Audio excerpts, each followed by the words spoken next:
think of pirates, and you automatically think of skull and crossbones walking the plank, and of course, treasure.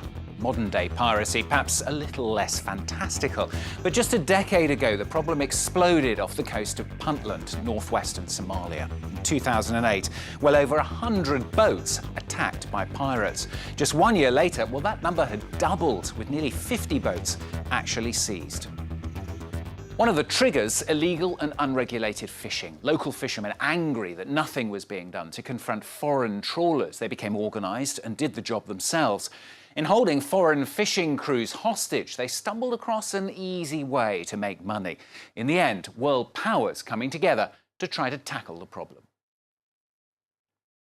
Somalia, unfortunately, has been almost lawless state during last 18 years. It's very important at this time we devote whole time and energy on restoring peace and stability, rule of law, human rights, and also in parallel with that, economic and social recovery. Eventually then, a response with an EU naval force that aimed to regain control. The problem, though, has not gone away. The Aris 13 oil tanker and 8 Sri Lankan crew captured and held hostage in 2017. Only freed, in fact, after a gun battle and intense negotiations. Puntland also facing now other threats. The Al-Shabaab jihadist group, which had pledged allegiance to Al-Qaeda, more and more active. So how is the region coping with its problems? Well, Thais Brook and Duncan Woodside revisit Puntland for France 24.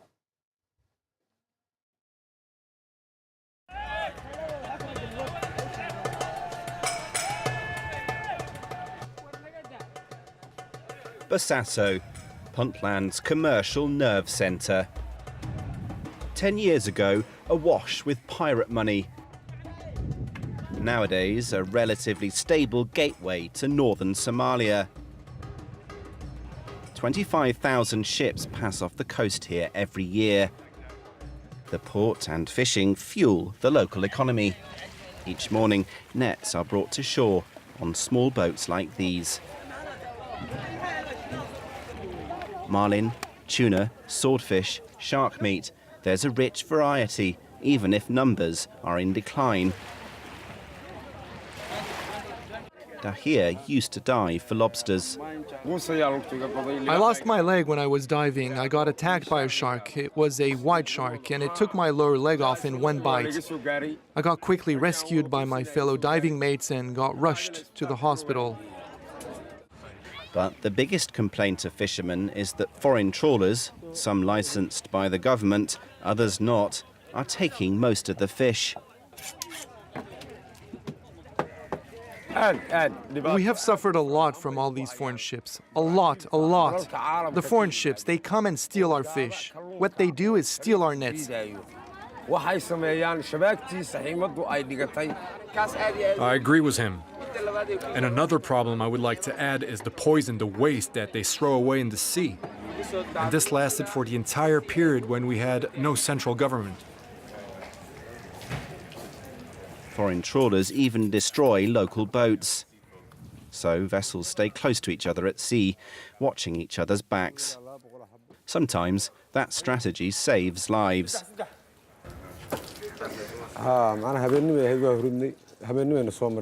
It was night. I was sleeping.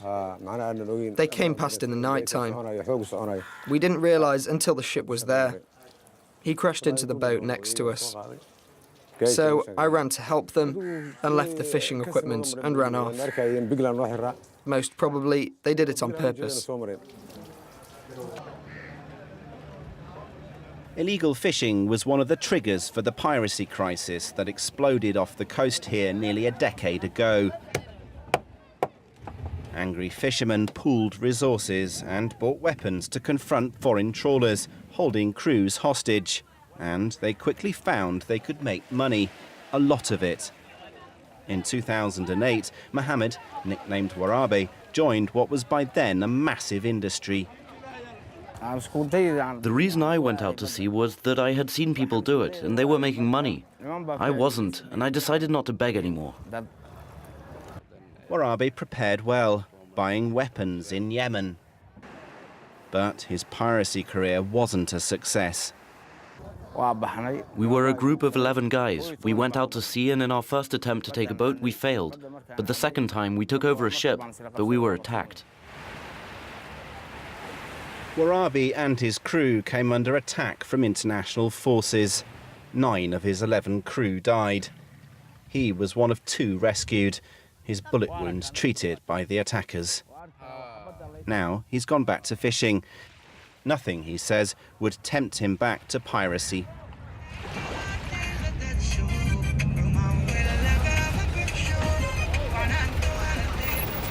With the deployment of international naval forces, piracy declined massively. But a spate of new hijackings last year shows it hasn't completely disappeared.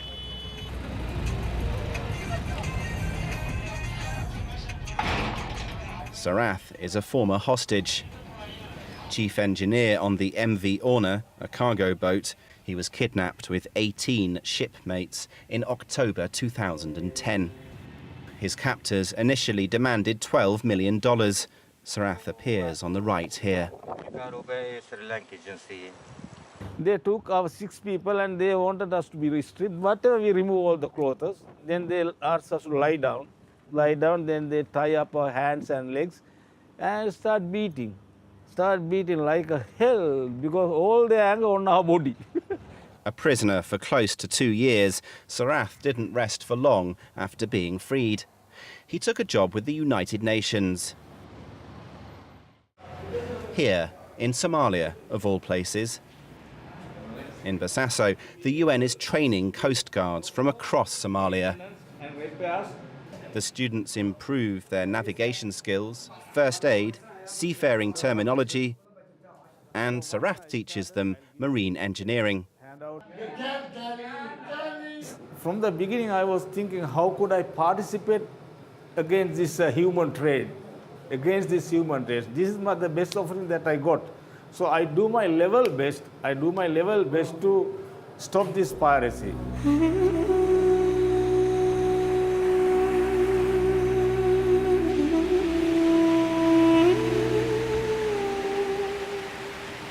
But the most powerful local marine outfit here is the Pirateland Maritime Police Force, funded by the United Arab Emirates. The Admiral gives a quick briefing to his men. Most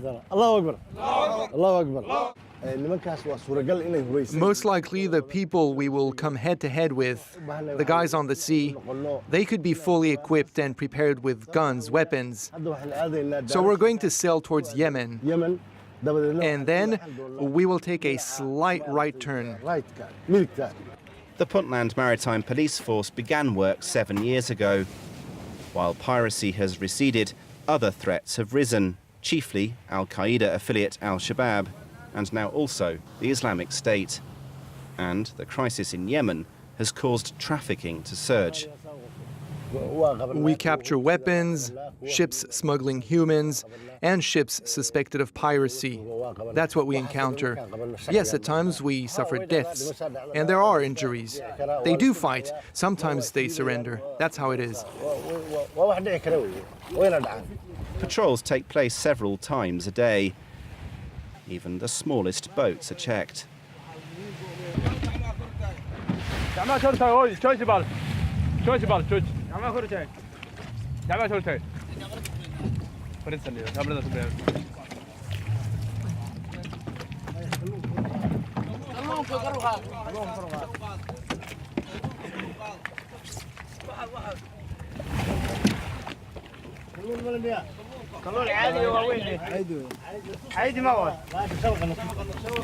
The crew's attention is diverted.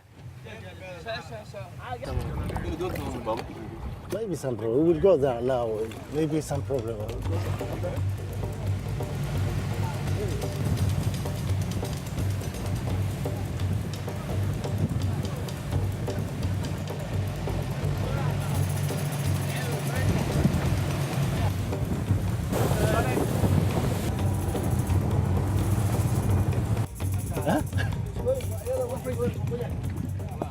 A huge fire has claimed this ship and millions of dollars in cargo. Another patrol has already been as close as the extreme heat will allow. The ship is burning. Have you seen any people? We patrolled and looked around but didn't see any. No, who are they? There's nobody. No, not that we can find. We're going to go. We'll join the other boat to see if they found anyone. Some crew members have been rescued by another cargo ship. They're transferred to the port police.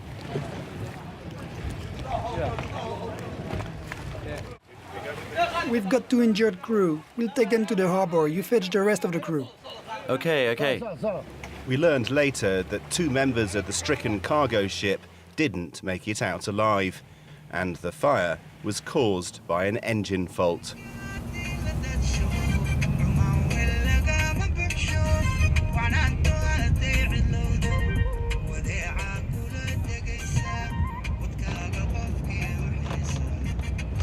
The biggest threats in Puntland are now on land, especially for the security forces and foreigners who need armed protection. This checkpoint controls all road traffic coming in and out of Bosaso. Al-Shabaab is a constant threat and attacked this position in October last year, killing at least 7 people, including 3 police officers. Vehicles are searched for suspects and weapons, laboriously at times. They hide things everywhere, among the tools, in the driver's cabin, and even under the vehicles. We had an incident towards the end of last year when we found some explosives. There is also a small but growing Islamic State presence. They hide out in mountains just to the east of Bosaso. We concentrate on both enemies, Al-Shabaab and ISIS. Last week, we caught around 6 Shabaab members. They were traveling in a big truck. We stopped it and searched it, and they were hiding under the bed, which is at the back of the driver's seat. We arrested all of them, and the driver. At night, the risk of ambush rises, so there's a curfew on road travel. When night falls, we close the checkpoint. Some of these guys go to that pole over there and set up a defensive line. We set several defensive lines, and the troops are spread all over the area.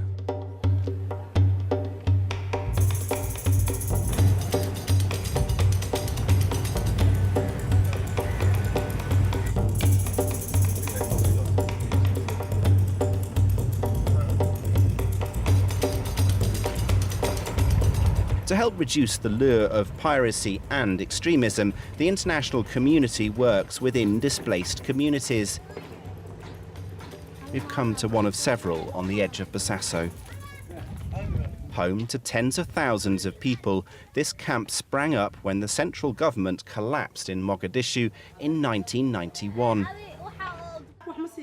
Mother to 11 kids, Hawa settled here as a child. I came here when Somalia's civil war started. I've been here for 25 years. This place is stable and secure, with no problems. Repeated cycles of conflict and a series of devastating droughts mean people continue to arrive here, their livestock lost along the way. To provide alternative incomes, the UN is developing an onshore fish processing industry. Far better off to give a youth a job than a gun. There is absolutely no doubt. And the thing is, I think our biggest fight against extremism is creating employment. Is people need to see that the international community is actually providing something for youth, that they have a future. Hawa and her friends are learning the basics of handling fish. Show me the knife. Look. You see this one here? Maya. Maya. On there. Slowly on here, in here, in here, and all clean. They cut, dry and package the fish for sale throughout Somalia. Before I started this program, I assumed it was a big wage, but it's not actually as much as for the cleaning. But I'm doing it because it's an opportunity to develop my skills. I'm not focusing on the money. I'm focusing on the skills. And I hope I can use my skills in the future. The programme aims to create thousands of jobs and guarantee a local consumer market for fish.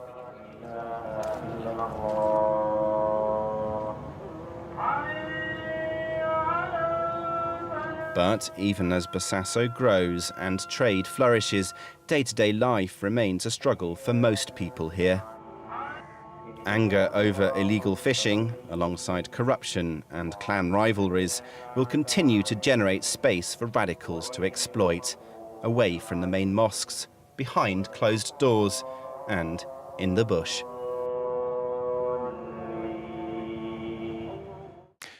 Thais Brooke and Duncan Woodside revisiting Puntland for France 24. Well, that's all from this week's edition. Don't forget, of course, you can catch it again and all the previous editions as well. That's on our website at france24.com. More news coming up.